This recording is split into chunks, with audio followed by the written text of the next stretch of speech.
people, this is how I make R&B loops step by step. Dive right in it. I'm gonna show you right now. So right now, I actually brought in some piano MIDI. I didn't make this myself, but let's just give it a listen right now.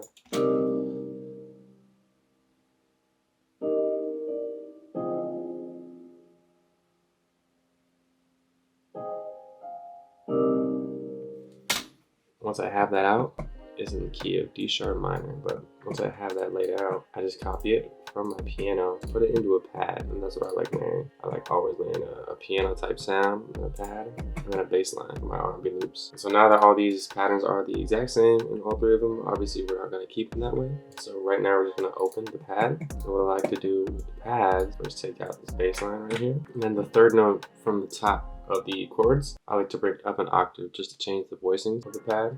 So like these ones, bring up these ones, and these ones, and just hit Control up to bring up an octave. And that way we have a little bit of variation in terms of the chords that are being played in the loop. And then right now we're gonna go to bass line. I want to play it. And so we're just gonna get rid of all these chords, obviously. And then we're just gonna make sure that this is in C4 interval, most of the key. Cool. But at this point, we have all the main chord layers of our loop. This is all the melodics, so let's get this a listen.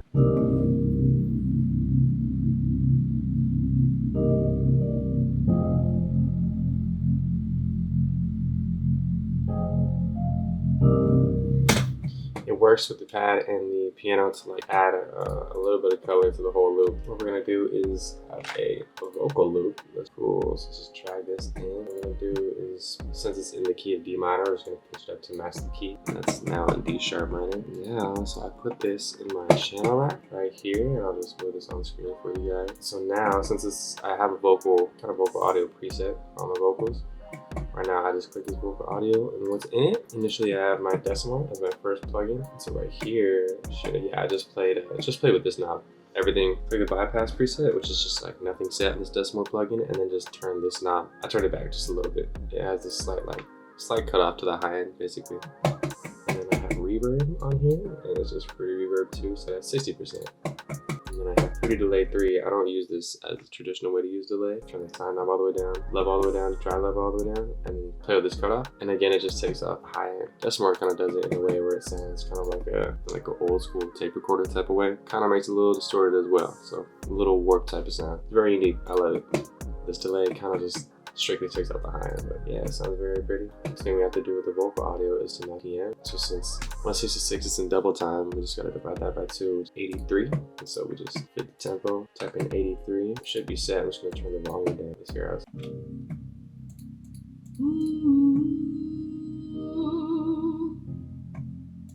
So yeah, sounds cool. I dig it. So after we have that vocal audio, what I like to do is create variations of the vocal audio, then create a little bit of variation in my loop. So first of all, I'm gonna move this chunk. First of all, I'm gonna move another chunk over. I'll explain why later. Right now, we're just gonna move this right here. We're just gonna create a 3-second. Oh, actually, we're just gonna bring this over. I already moved it. What we have to do is make this a unique piece of audio. We don't have to, but I like to just to stay a little bit more organized. The fact that we have to make this a unique piece of audio is because we warped this pitch, and right now we're gonna warp the pitch 12 semitones down or 12 semitones up. But since we moved it 100 semitones up already, we can't technically move it 12 semitones up without making a new piece of audio that's like reset in terms of semitones. So basically, we're just gonna make this a unique piece of audio. Do that by highlighting this one area where only the audio is playing. Hit Control, Alt, and C at the same time to bounce that out as a unique piece of audio. And then, so I think this is our original piece. Boom, just bring this new one over. And then you copy this one over right here. Not you do, this is what I do. But since this is already unique, you have to make this unique, because I'll show you why right now. This one, since it already has the vocal effects on it, we don't have to worry about putting any more vocal effects on it. But we do pitch it all the way down. Add some more variation. In this one, we made it unique because we have to pitch it all the way up 12 semitones. You don't want all these 3 sounding the exact same, just create some variation. And in this one, when I pitch it high up, I have a different kind of vocal chain for that, high pitched. This is the same thing, but with a lot more delay, a lot more cutoff. So I'm basically cutting off the top end way more and adding way more reverb. So instead of 60, it's 125. So yeah, this more stays the same. Just adds more sauce to it. But yeah, that's what I do to my vocals. So now that I have my vocals, I learned this little trick from Pizzle Beats. Shout out Pizzle, you could go for this, but yeah, so what I do is bring this, let's go right here. So this piano progression, what we're gonna do is actually select all of it and then bump it up an octave. So just when you're in the pattern, hit Control A, bump it up 1 octave. So now it's like 1 octave up, it's a little higher, you know. And now we're gonna do the same, make sure no other audio is selected, just the piano, and then hit Control Alt and C. Because you hit Control Alt C in like the same area that another piece of audio is in, it'll bounce that out as audio as well. So, and now what we're gonna do is get rid of this original piano, put this audio piano in here. And then since we put it up an octave in the pattern itself, we're just gonna bump it down 12 semitones. So it has like the same initial notes, but in a way like, just has way more beautiful texture to it. I don't know how to explain it. Same notes are being hit, but it sounds beautiful. Here, I'll play it for you.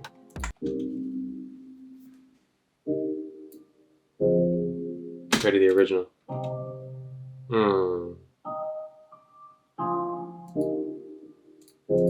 See, it's like, one can argue it's pretty either way, but this way it just sounds a lot more just beautiful to me. It's like warped, it's different, it's muzzled, it sounds a lot more just like sad, more of a sad vibe. I mean, I make R&B, so it fits it perfectly. But yeah, so right now we're just gonna copy this one over way like that. And then for the high pitch, the high pitch part right here, I like having my piano progression actually reversed. So to do that, we don't want to do that with all these piano patterns right here. So we're just going to make this one unique. Then we're going to go to this piano pattern. Let's see. My apologies, I forgot to set this one, the original one, in a mixture track. So I'm just going to set this to 21. We're just going to set the reversed one that we're going to reverse in the same mixture track. Let's see why in a second. And then right here, we're just going to reverse it. Sounds like this. And so with all these pianos, with both these piano patterns in the same track 21 right here, we're just gonna add our RC20. RC20, I simply just use the Vinyl 1 preset, slap that on, and then I move the noise all the way down to 5% because I don't want that crackling to be so loud. It's very disturbing in my opinion, but yeah. Now we have all our vocal audio, and then we have all our piano audio. And we just copy this bass line over, boom. All these sections create a lot of different variation for a producer to chop and just like make stuff with, MIDI stuff, whatever comes to their head. But instead of just having like this section right here, they have a lot of other sections to play with. And obviously we do stem out everything at the tail end of it. But we're definitely not done with that. What I like doing right now is putting in our one shots. I love adding one shots to my loop. Now let's see what sounds good.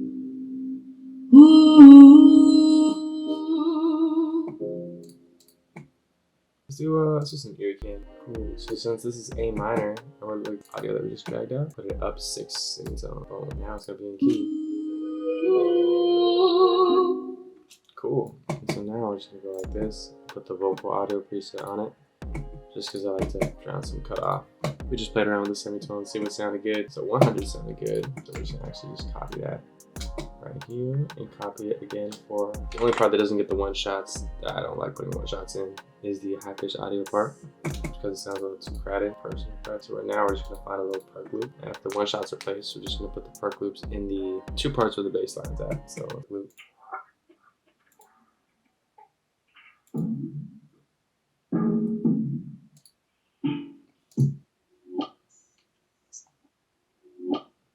Sure, let's go with that. So since the BPM is 103, find a new BPM. So let's match it though. So go ahead and match it. Yeah, so cool. So we're just gonna shrink it so it runs a little faster. Put it in a channel and lower the volume. I actually have a perk loop preset, a mixing channel. This perk loop preset is straight up just taking off a lot of high end, same way that we use the delay that we have been. And then just adding some reverb, 50% reverb. And for the reverb, it sounds like this.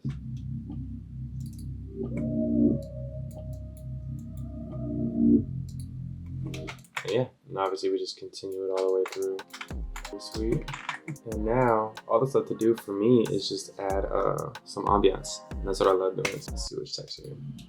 I actually like that. So this texture right here, we're just gonna add in the background of our loops. And if you listen to any one of my loops, they always have these like background sounds in them. You can prominently hear them right here in this section where it's like most empty. But yeah, I absolutely love adding textures and ambiance. So here we go, we're just gonna add this right here.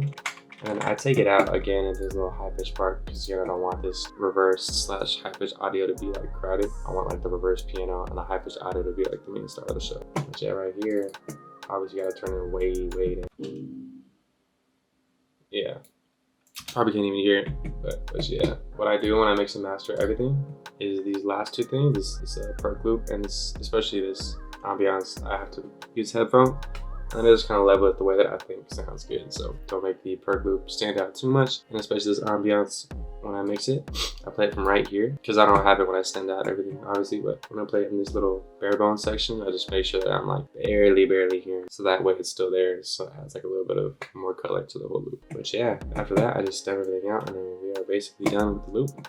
See, all I do with my loops. And so right now, how I stem everything out, I just keep this little 2-bar gap right here, boom, in between each section. So I just step it out like this, boom. So I have all my vocal audios that I have a one shot that I use, perc loop that I use, boom, the ambiance that I use, and then right here, I failed to mention in all my loop templates, I have chimes pre-set up. And so my chimes, let's stem it out right here, but my chimes always and only come in when my first bass line hits.